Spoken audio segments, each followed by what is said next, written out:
Hey everyone, it's Dr. Rick. In today's title, Having the Body of a 20-Year-Old, I thought it'd be catchy, but it's not actually looking like a 20-year-old, it's having the resiliency of youth. Now, I thought that putting anti-aging would be boring. Actually, getting through what I just went through with regards to COVID in 4 days, I mean, there are some people who will do that, who will get through it, luckily. Some of them will have some resilience that's built into their genetics or epigenome. Some will manifest the symptoms for a long time. I had one lady who was persistently sick or fatigued or coughing or short of breath for at least 3 months. I left and I'm not sure what she's doing, but hopefully she's getting good care. The idea is that if you're paying it forward with regards to living a healthy life to avoid cancer, heart attack, stroke, and maybe diabetes, that same lifestyle will, I think, make your COVID infection narrowed. Because I know the vaccine's coming in 2021, but there's no way we're going to get even half of the population of the US all vaccinated until at least midsummer. You need 2 shots, and they haven't finished the peer review yet, and I'm waiting to see the side effects. But regardless, even if we're looking at herd immunity, that's going to be into fall of 2021. So we all have to still be prepared. The cool thing is once you shelter in place, the curve does flatten pretty quick. And in Illinois, it's flattened from the Halloween parties that a lot of families went through. So you can see it's flattening now if we can reverse it. Now, the most important thing is to unload the ICUs. When the hospitals are full, then you got some dead ends. You can't get anywhere, and that's when the deaths occur. With Thanksgiving, everybody got together again, so I'm expecting there's going to be a little bit of a pump or a spike again within the next 2 weeks. So hold on to your butts. But the bottom line is, when it comes to being youthful and having the genetics and resiliency of a 20-year-old, fight off infection, eat anything you want, non-gain weight, go exercise after being off for weeks and not have any hint of inflammation afterward, that is cool. And that's, I think, the beauty of being youthful, if you don't have any medical problems. Nowadays, our youth is getting a little heavier because of all the stagnation, and God forbid, with COVID and isolation and being in front of a computer, I'm sure we're going to have some collateral damage in 2021. But that's why we have to pay it forward. So the shortcut to having youthfulness is essentially just trying to address mitochondria. And so this is those of you who don't remember science, mitochondria, that's the powerhouse of every cell in your body. And if you remember fast twitch, slow twitch fibers, muscle fibers from biology, the actin-myosin bridges that formed were really dependent on ATP. ATP is adenosine triphosphate. That's the energy packets, the currency that all of our body needs. Whether it's white blood cells that are hunting for COVID, they need ATP. Whether it's the gut replenishing itself, it needs ATP. Whether it's the brain firing off its impulses, the heart beating as it is, muscle moving away from danger or doing our daily chores, all that requires ATP. And ATP is usually driven or converted from our food sources. So essentially what happens is we eat food, the food is changed to chemical, and the chemical is manipulated to mechanical energy. That's what the bottom line comes down to. Now, if your cells, that just go straight to the shortcut. If the mitochondria are youthful up until like 60 to 70, that would be cool. But unfortunately, mitochondria age just like all cells. And I'll show you through studies how it happens. And hopefully this isn't too boring as far as information, but it'll give you a little bit of a template on why I think it's important to lead a healthy life. Because if you can preserve these little powerhouses, these little factories called mitochondria, you will have that effective youth even into your 60s and 70s. So I'm going to break this down into 2 talks. The first talk is our shortcuts, and all these supplements are shortcuts. Yes, I give a lot of supplements because a lot of my patients need shortcuts. I think the average population where I am in the western suburbs of Chicago, my average 30, 40, 50, and 60-year-old are busy. And sometimes it's a tough sell to say, I want you to change everything around in 2 months. Everybody's got things they have to do, obligations, tuition they have to pay, insurance that they look for. So the idea might be bite-sized changes, and sometimes bite-sized changes, if I can enact enough, you don't have to take all this stuff. And by the way, as a disclaimer, none of my suggestions are meant to be medical advice.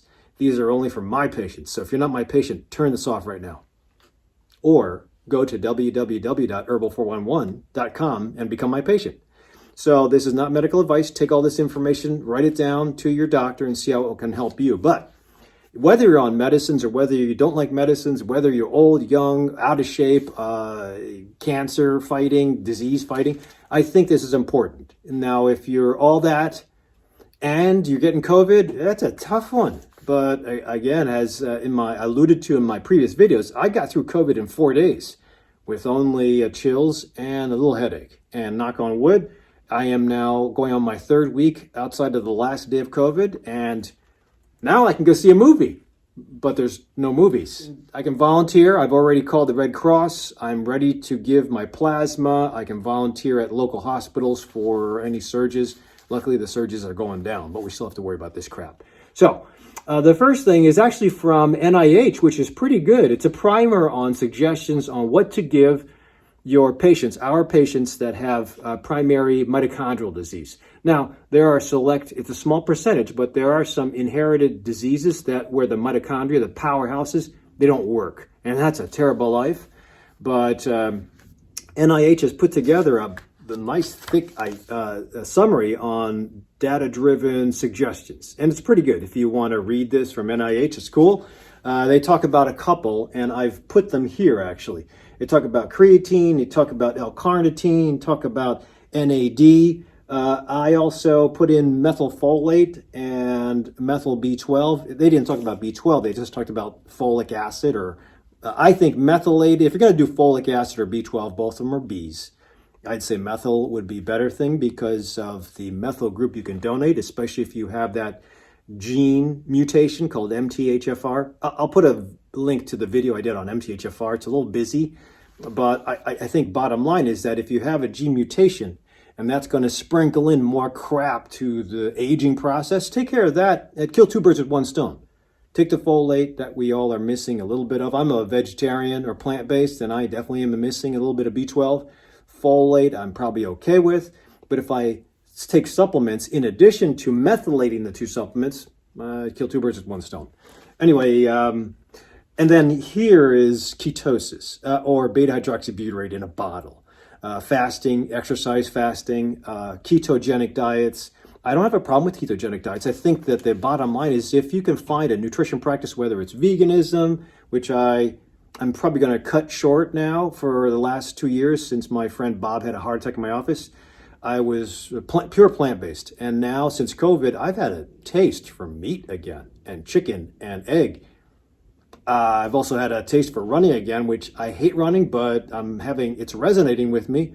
So COVID is definitely, I should say, getting through COVID is definitely giving me a bump up on youthfulness. These might be a shortcut, but again, ask your doctor. So nice suggestions by NIH. I'm going to go back to this later. But thinking about mitochondria, this was from January 2018.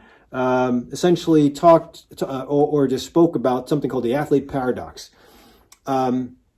When I try to come up with personal programs about how to get my patients that have several diseases, high blood pressure, obesity, heart disease, diabetes, prehypertension, cholesterol, all that stuff does put you at a disadvantage. And usually the majority of those things that I just called out are diet related. You can easily change around your nutrition practice and then hopefully reverse a lot of the diseases that we have within 4 weeks. The only problem is it's easy to say, but it's hard to do. We're so deeply embedded in a certain nutrition plan because food and mood come together. Sometimes if you are feeling down, you eat something, it picks you up for a little bit because of that reward, but then it drops you off.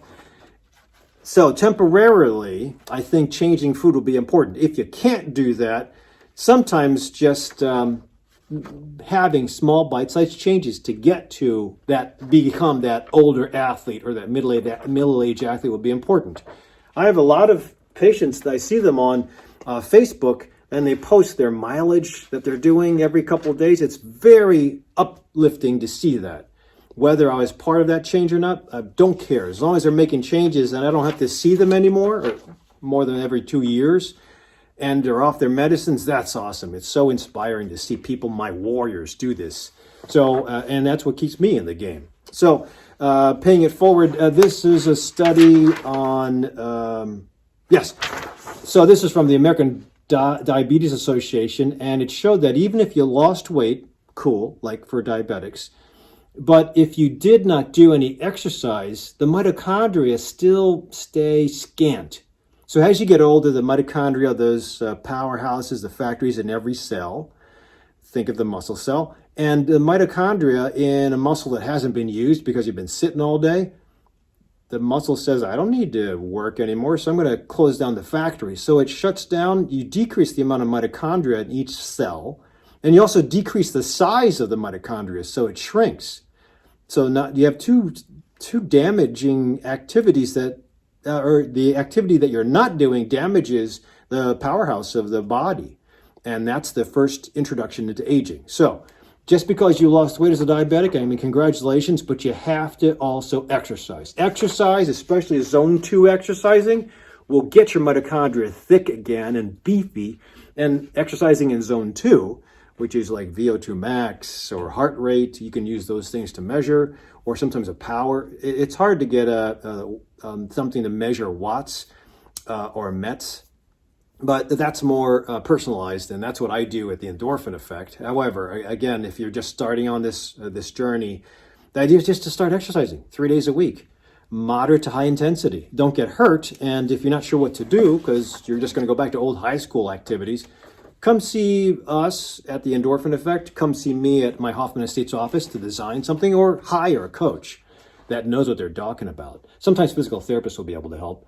This is from April 2013. From Sports Medicine Journal, and it talked about improvement of mitochondrial size by exercise. Again, it's just to state that if you do try to push the envelope, you can change around mitochondria. The measurements of how hard to change, the average would be using heart rate, using VO2 max, and something called lactate. I'm just starting to do lactate levels, but I think that if we follow blood tests are useful to a certain degree. They get you a snapshot of how you're doing at the time of the blood testing, but you need a dynamic test. An EKG at one point in time when you're just sitting there, it's helpful to tell you you're not having a heart attack at the time, but you need a stress EKG to really see what your heart does under pressure. Same thing with blood tests. They'll give you, if you're really in the shit, all your blood tests will be off, and I'll find deficiency, and it'll show me the template of what we have to do to make changes. I'm not just going to give you medicines. I mean, if you're really bad, I will temporarily, but the idea is to reverse all the abnormalities in time. But if you're youthful now and you don't have any abnormalities, we need to stress that blood test, essentially a stress insulin level, a stress glucose level, a testosterone test properly done. So all these tests, if they're dynamically done and interpreted, they can be more useful for designing personalized lifestyle plans. This is talking about the having a metabolic flexibility. So I've talked about insulin resistance in the past, and people who are just dependent on a lot of glucose, carbohydrates, which unfortunately a lot of people are doing that now because we're all locked down, and some of us are unemployed, and sometimes you can't spend on lavish takeout food. So we have to be careful about what we're using to feed ourselves. So in a lot of cases, when you're only eating carbohydrate, your mitochondria will only be dependent or used to digesting carbohydrates. And then all that fat that you accumulate won't be burned. So that's insulin resistance. Without getting too much into that, I'll put the video I did on insulin resistance and medical problems from insulin resistance. But bottom line is, if you only have one fuel source and your factories of energy only know one fuel source, they will not be able to pull on different fuel sources. You have fats, which are really good containers for energy. But if you can't utilize them because your body's so used to glucose, you just accumulate them and put them in your belly. And that's not helpful. They'll add to your cholesterol sooner or later. You also have proteins, but you don't want to be breaking down proteins. That's last effort. So those people who have lost weight, like that one study I showed, they've lost weight because they followed the American Diabetic Association diet. but they haven't exercised, they look pretty gaunt, like they lost a lot of muscle too. That's a typical thing when you say, are you sick? Because they lost massive amounts of weight and they also lost massive amounts of protein. You don't want to lose muscle. That's nice to lose weight, but you also have to keep muscle. And there's a formula for that.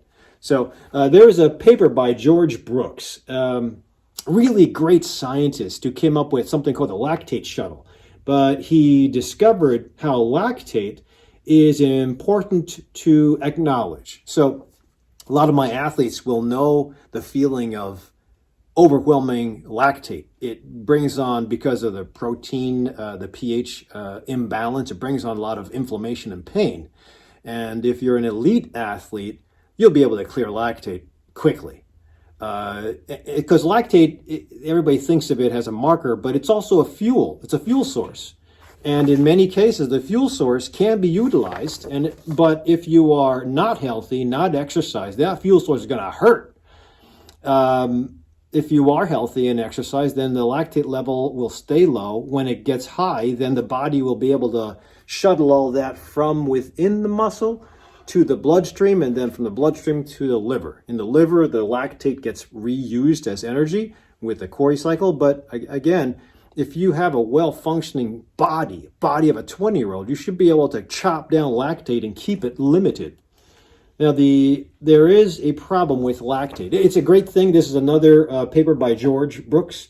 So hopefully you can see this. I'm not sure if you can actually visualize that. My lighting is a little off, but look up George Brooks and you can look up the lactate shuttle, and you'll see how his information was useful before. It kind of fell out of grace, but it's coming back into vogue again. Not with everybody, but mostly because of something called a Warburg effect.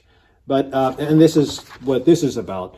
So the Warburg effect, Otto Warburg found that many cancers, for some reason, can't use their mitochondria. So a cancer cell is just your cell, but it's gone rogue. It's stopped its boundary. So a lot of cells will know when they get a little bit too old, senescent it's called. When they get too old, there'll be a self-destruct mechanism that occurs, like a self-induced cyanide. And same thing with the mitochondria. Mitochondria are cells within the cells, those powerhouse factories, and they also will die off.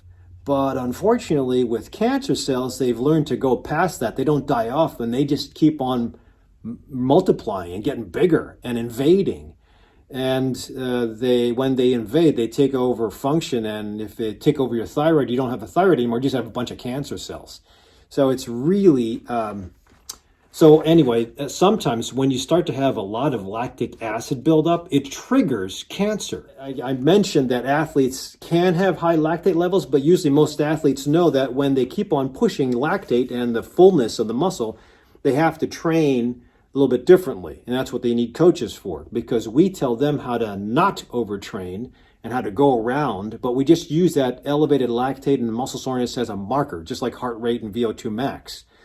Now, if you're not an athlete, you just have very high lactate levels, that could be dangerous, and that might be worth investigating if there is a cancer that's growing somewhere. So, but most of my colleagues don't do lactate levels. It's all because of what I learned at the fellowship and longitudinal studies. So, and doing videos for my warriors. This is just another paper that also talks about age-related disease, all circling around the mitochondria. So what are the mitochondria? Let me show you. So those of you who follow my posts, this is my son's model from grade school. This is a cell. You have a nucleus, endoplasmic reticulum, smooth endoplasmic reticulum in that red part, and then these things here called mitochondria. So this is a cell, the cytoplasm and the nucleus. That's the bottom line, if you remember your biology. I went ahead and did a more detailed picture of the mitochondria, those two red pockets. So this is the factory. The mitochondria has an outer layer and an inner layer, and these little things are called cristae. And without getting too into the weeds, the way the mitochondria works is that the more you rely on it for energy, ATP production, the more robust it gets. And the more numerous, your body divides the fresh ones out and makes a lot of them. So when you exercise in zone 2, you can actually build up your mitochondria so they're robust, almost like an Olympian, whether that's a swimmer, a runner, a marathon runner, a sprinter, or a cyclist. They have muscle biopsies that show robust dark colors of the mitochondria, a lot of them, versus the weekend warrior or the couch potato with very little mitochondria. And if you look at the biopsies, the mitochondria are super tiny. So that's what the factory looks like. And if you can do exercise, great, zone 2, I'll talk about that in my next video. If you can't do that right now because it's not in the cards, these will be shortcuts, because all these things help the mitochondria work better, especially the aged mitochondria. So what we want to do is not do any more damage, ionizing radiation, organophosphates, pesticides, alcohol, irritating thoughts, that actually adds to it. Anything that increases reactive oxygen species will increase the chances for mitochondria to get crappy. When mitochondria get crappy, they start the possibility of cancer. So again, I talked about the Warburg effect with regards to how it's found with carcinogenic changes. For some reason, and I think it's because cancer cells don't really utilize the mitochondria as well. They just parasite the energy off of the surrounding blood supply. That's why cancers love invading local blood supplies with their own blood vessels, angiogenesis it's called, and they just suck all the energy out of you. That's why you become fatigued. But they can go through glycolysis, but they, for some reason, produce a ton of lactate. Again, I think there's information that shows that the cancer loves lactate. This is a study that Gliadin did about George Brooks and the Warburg effect and the lactate shuttle. Again, I'm just putting these things on so you can review them if you want, my guys who like to read a lot. But and also with other cells, this is regarding the endoplasmic reticulum, that smooth, the thing is like a collapsed bag. When the endoplasmic reticulum, it also acts as a trigger for cancer. So you can see that when you don't feed your cells what they want, proper food, good rest, exercise, activity, loving kindness, the crap happens early. So all that stuff that we're supposed to have in our 70s and 80s and 90s, that happens in your 40s and 50s. You don't want that stuff. Being stuck in a cancer ward is terrible if you make it past that, or even a memory care facility. So this just talks about animal studies and mitochondrial matrix. Again, you can get this power grid of mitochondria developed and robust enough if you exercise. It takes some time to get to that level. You don't have to be an Olympian. You just have to exercise, and everybody's a little different. And I'm not asking you to spend 3 hours in a gym like I used to do when I was 18. 15 minutes, 3 days a week, and then a little bit on the weekend with regards to strength training, done. So there are shortcuts, but these are the shortcuts before you even get into exercise. So let's move forward, and I'll talk about my individual things here. So this is, talk about the individual things. This is D-ribose. D-ribose is a sugar. This is a paper by Jacob Teitelbaum. So hopefully you can see this stuff. I don't know if you could see it or not, but Jacob Teitelbaum is a doctor from Hawaii who did this book, and he really addresses fibromyalgia and chronic fatigue syndrome nicely too. And he just redid this book. I'm not sure what the difference is. I might buy the new one. I haven't decided, but his ideas about finding how D-ribose, which is a sugar, but it's a sugar that seems to support ATP production in the mitochondria. So my fibromyalgia patients, I did this when I was really suffering, about 5 grams 3 times a day. Just have to, in fact, the side effect to it's a sugar. It's not a sugar like they'll put you into diabetes, but one of the side effects is too much energy, like when you wanted to sleep. So that's pretty good if that's a side effect versus all the other prescriptions that you might get as a fibromyalgia sufferer. But even if you don't have fibromyalgia, if you're just lacking energy, or if your mitochondria are just sucky and you're trying to exercise, but it's just taking forever, I think D-ribose might help. I'd be curious to see how many of my patients, hands up, in the video land, don't have fatigue, but a lot of people suffer from it, whether you like it or not. That's why we love coffee. This is creatine. Again, a lot of this stuff that I'm finding, or that I like, has been reviewed on NIH's suggestion sheet, so please check out NIH. Now, not that you have to have a mitochondrial defect, but I think that with age, a lot of the mitochondria that we're supposed to rely on, they get lousy, aged, not working properly, and I think that's where the fatigue might come in handy. So creatine is nice too. This does give you cramps. Yeah, typically my athletes like to use creatine. They supposedly get a bigger pump. I think there's a lot of efflux and influx that works as a solute mechanism where your muscles get really swollen fast. But it also acts as if you look at my video on methyl MTHFR, it also acts as a donor for the MTHFR cycle, and it works to help with creatinine phosphokinase. So it can help as an ATP producer. So that's another one I like. I typically save that one for my workouts. This one, it depends on if I'm trying to reset my circadian rhythm. And if you happen to do both, that's okay too. NAC I've talked about with regards to COVID.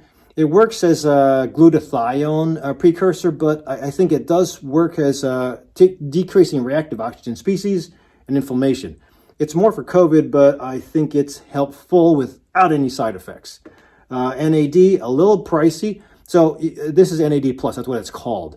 But it also goes back to the mitochondria, the electron transport chain in particular.